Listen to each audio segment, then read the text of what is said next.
All of you can certainly relate to some somber news to pass along to the audience out here, and we are all deeply saddened to announce the passing of former NFL Commissioner Paul Tagliabue at the age of 84.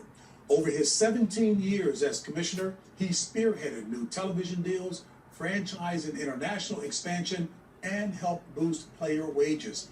A member of the Pro Football Hall of Fame, Commissioner Tagliabue's legacy is evident in the continued success of the National Football League. Our thoughts and prayers are with his wife Chandler, son Drew, and daughter Emily at this time. You know, I just say I went into the class of 2020 Hall of Fame with Tag. His last Super Bowl that he gave the trophy to was the one we won in Detroit. Paul Tagliabue had so much to do with the league and its development, going through some of the rocky negotiations from the collective bargaining agreement. And I also know this, that Rodger Goodell sat right next to Paul Tagliabue for multiple years and watched how he ran it, how he's able to maneuver and how he has to work together with the league, with the owners, and just be a voice of reason. And that's what he really was to me. He was a very calming force at times when it was a little tumultuous in terms of what we're trying to do in negotiations. This guy was very much a clairvoyant leader of the National Football League, and his impact will always be felt. Yeah, you're right about that. I came in 2003 at the tail end of his run as commissioner, but I had seen the previous decade in the growth of the NFL. Listen, being a commissioner is not easy. You have to be the ultimate bridge between player, team, organization, the community at large in this country, and then also reaching foreign. And then you also have to make the owners happy.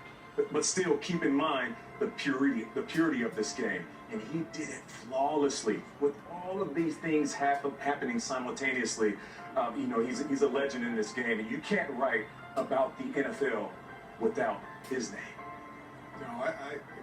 Paul Tagliabue and David Stern are the commissioners of my youth growing up. Yeah. Those are the first guys that I saw in that position.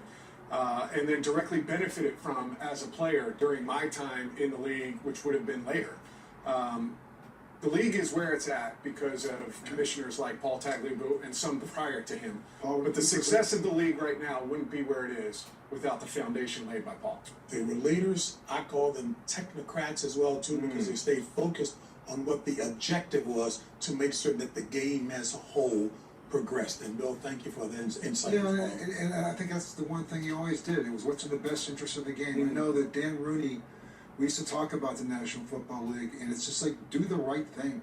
Just do the right thing. And that was like, at times it doesn't give you a whole lot of an answer, but it makes you think about what the core value are that you stand for, what you want the league to stand for, the integrity, the commitment to having the most competitive league in the world, and to be also to be fair.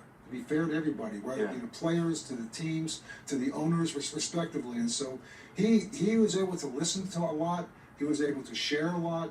He was an ultimate leader. I think great leaders are great listeners. It's amazing how you just keep it simple, because I always commend you about the international confab of leaders and business folks.